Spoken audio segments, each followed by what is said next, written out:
the ketogenic diet it's a low carb diet. A lot of times people choose to do it vegan. They may not. They may do meat with that, and it totally aligns with, both. You can do the keto diet with vegan or meat consumption. Which do you find works for you? What is the keto diet? Break it down for us. So the keto diet, like you said, is low in carbs. It's no processed sugars. Mm-hmm. Really no processed foods, because that has high carb and that's going to turn to fat. We're avoiding that, but we're having good, healthy, high fat content foods that gets converted to energy, reduces brain fog. And so our body goes into this state. The more we're in that high fat zone and the low carb zone called ketosis. And for a lot of people, myself included, it's like you're in a laser focus, optimum performance state. Right. Yeah. So this diet consists of taking different MCT oils, coconut oils, fats, olive oil, avocados, right? Yeah, all the good oils, all nuts, all seeds, all that stuff is really good, high in fat, high in protein. You can eat meat on this, eat yogurt.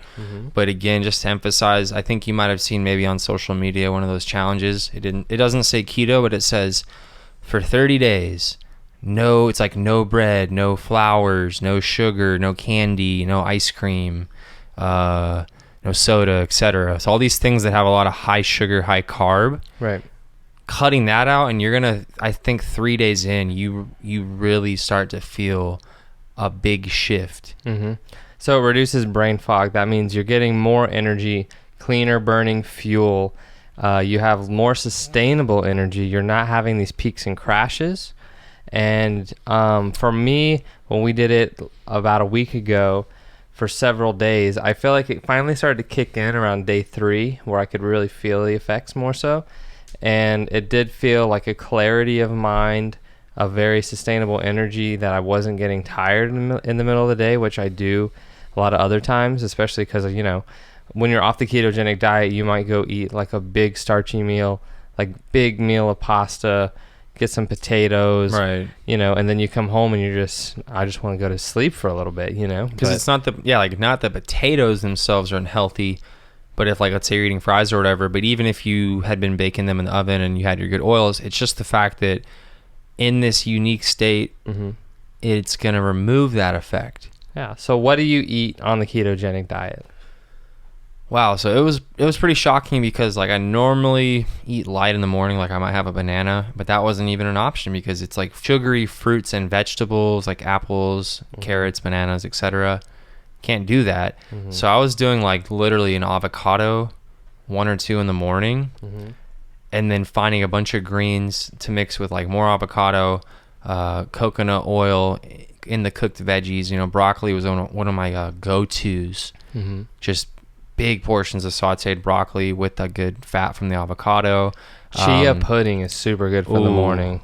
I freaking love it. I didn't make it during the last keto thing, but when I went to Flow State Summit in Washington, yeah,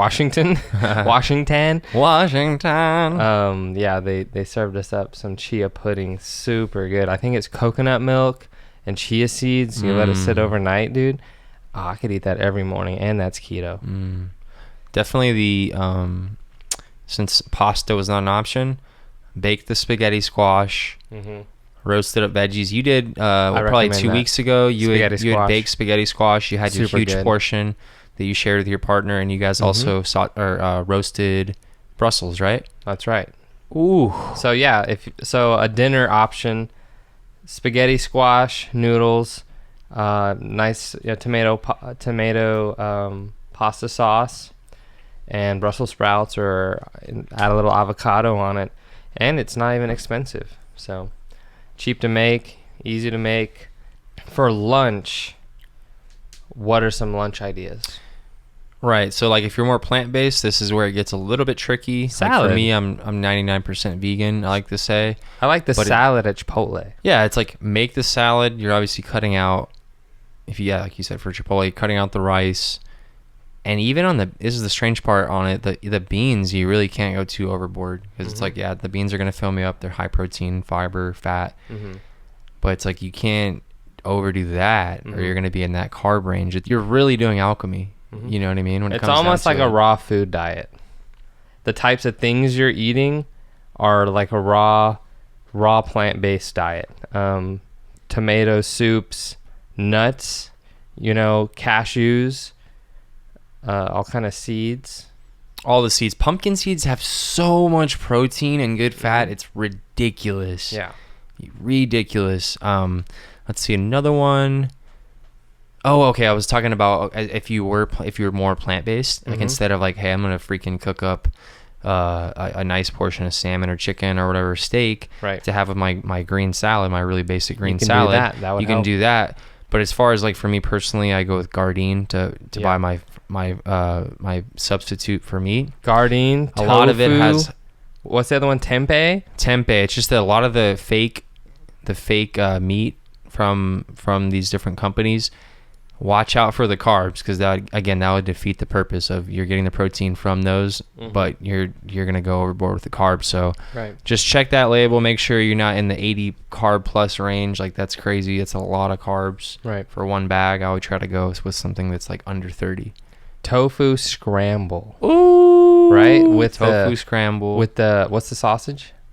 Oh yeah, we did a soy rizo. Sausage, tofu. So good. It is high in estrogen, so you don't want to do this every day, all night, and every day, all night. You don't want to do this every day of the week, but it's certainly an option. Yet another kind of little. What else did we make with it? We had broccoli and spinach. Yeah, sauteed those. We had bell peppers, little mini bell peppers that we chopped up, sauteed. Squash is a good one. Oh, so much squash. Let's see. Onion is low in carb. It's a great additive, removing toxins as well. Right.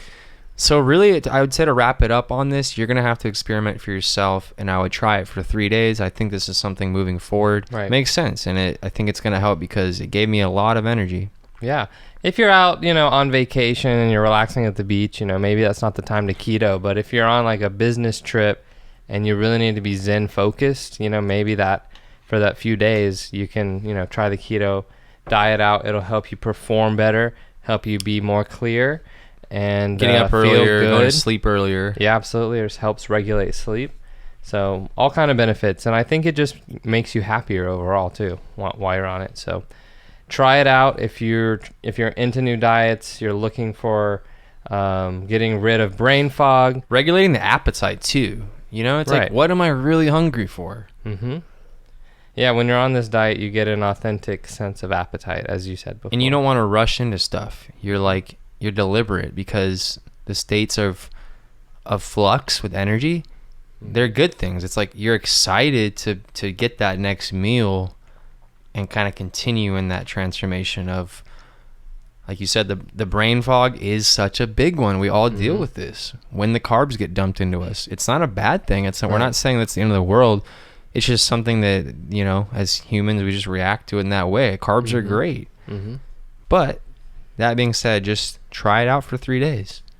That's all you can do, is do the experiment, see how you feel, and then know if you like it. So thanks for listening, guys. Matt signing off. Thanks for listening. This is Steven signing off.